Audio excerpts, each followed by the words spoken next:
how did you even get interested in this? Well, I have been active on various neighborhood things, and I kind of, at least among the people I hang out with, have a little bit of a reputation as a public records, open government snoop. And the late Councilman Miguel Luna actually brought PEDP to my attention. I guess they had made some sort of report to the council, and his ears pricked up a little bit when he saw a name on the list, and he just contacted me one day and said, you know, you might want to look into this. And the name on the list was maybe a political connection or something like that? He raised a red flag in his mind? Yes, the name on the list was the firm of a very well-connected person in Providence government who has other connections to local developers who have received a lot of goodies from the city. And according to the minutes, the board was told that this project would result in 16 jobs. But when they went to sign the paperwork, the contract or the agreement said 5 jobs. And then follow-up paperwork was really showing maybe 1 job had been created, and that was a little bit unclear. So if the city's giving money out, you want to know who it's going to. That's a basic question. And their answer to you was what? It wasn't any of my business. That as the bank of last resort, they needed to keep their customers' identities secret. Quite simply, did this smell bad to you when you got the information? Yeah, it did. I can understand how some information definitely should be privileged. If somebody applies for a loan and they give in their tax return or their bank account records, none of my business, and that's protected by the Access to Public Records Act. But who the city is making these loans to, and whether those people are paying the loans back or not, and whether those loans resulted in jobs, I totally think that's my business and every taxpayer's business. I've been depicted as someone with a vendetta against the previous mayor. Mayor Cicilline. Mayor Cicilline, correct. You have a vendetta against the mayor? I'm not a big fan, but I'm not sure what vendetta means. If it means that I have some sort of irrational antipathy for him, no. I do have some problems with policies and things that have happened, things that I would really like investigated. All of my issues with the Cicilline administration just keep going back to open government, clean government, and accountability issues. The way that the executive director and the legal counsel responded to my inquiries just seemed to get more and more bizarre. At one point they were talking about trying to change the bylaws so that they could do more things in secret. Specifically because of you? Specifically because of well, the Attorney General's decision. And so the response wasn't, oh, you know what, we haven't been the most forthcoming, maybe we should come with the information. The response was, let's figure out a way to hide it and do it legally. Yep, let's change. In so many words. Yep, let's change the bylaws. Let's go to the General Assembly and have them change the state laws. And also, reflected in the minutes was the concern that they not appear to be trying to cover things up. The minutes are awesome. The minutes are just so candid. Oh, and now that I've said this, they never will be again, for sure. It's good reading though, right? They were very good reading. There's a lot of worrying things. I mean, it's not just that they're losing the money, it's the whole setup of the operation is worrying, the way so many things are done in secret and out of the public view. You're interested and you're trying to get the information, and it's been a battle. You can imagine this information is just not going to fall out into the public's view. No. You've had to extract it from them. That's right. And it has not been an easy extraction. No, and when this comes to public light, it's I think going to be the first that many people even know that this partnership exists. Nightclubs, restaurants. Lots of nightclubs and restaurants, and that's another policy issue. I mean, those are traditionally really risky businesses to open up. I mean, a lot of people say that you know, you're lucky to have a restaurant last for a couple of years and get in the black and make a go of it. But a lot of these loans were for restaurants and nightclubs. A lot of them were in the downtown area, though some are out in the neighborhoods as well.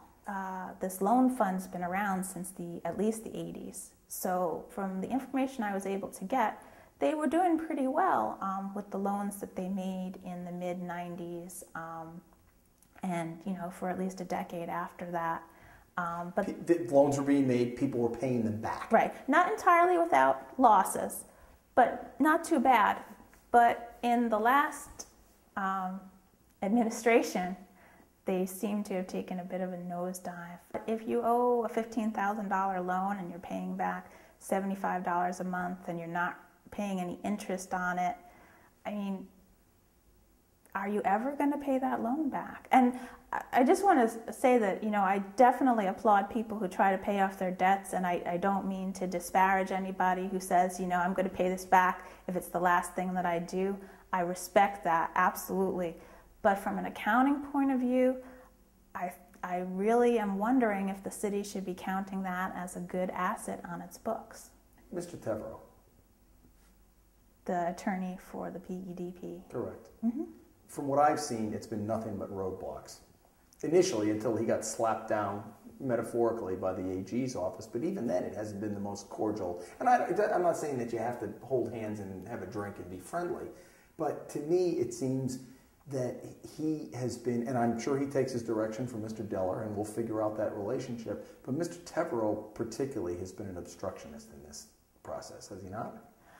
Yes. With certain documents, he has been more forthcoming, I guess the ones that he doesn't mind me seeing. But when it came to how well the loan fund was doing, he was definitely a strong advocate for PEDP not being a government entity, not being covered by the Access to Public Records Act, and me or any member of the public not having a right to see this information. So he's fought tooth and nail, but he's not won.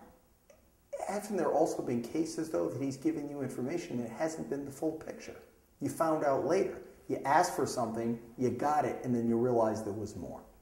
Yes, that's happened several times. The first time was, after many months, I realized that the initial redacted information he gave me only covered a small subset of the loans.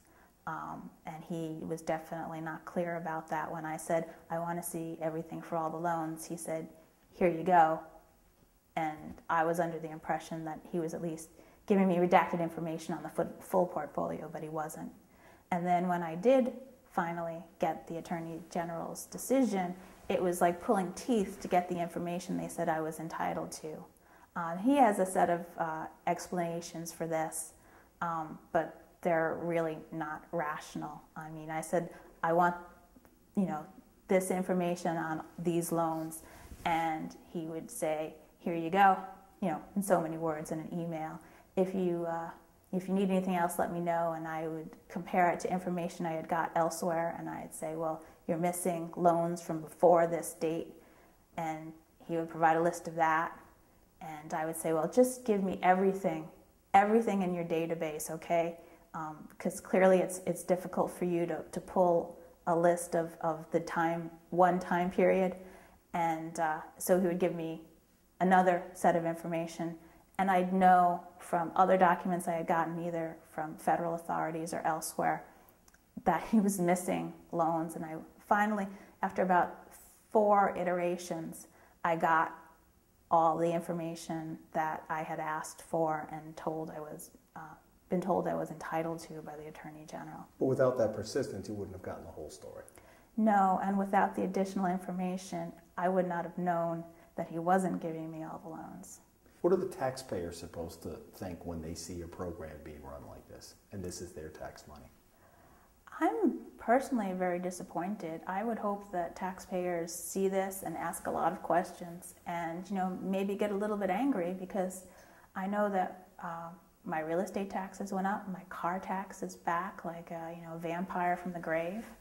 I'm paying a lot more this year, and I wish the city would give me a $50,000 loan with 0% interest, because so much of this came from, and potentially another $10 million will be coming from, a loan against CDBG money.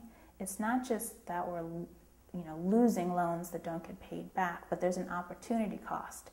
If you're taking $10 million in future CDBG grants, Those are the kind of grants that go to not-for-profits that run after-school tutoring programs that the city can't afford to do. That's federal money that could be given to a variety of good organizations around the city to accomplish good things that we can't with our tax dollars right now because of our financial situation.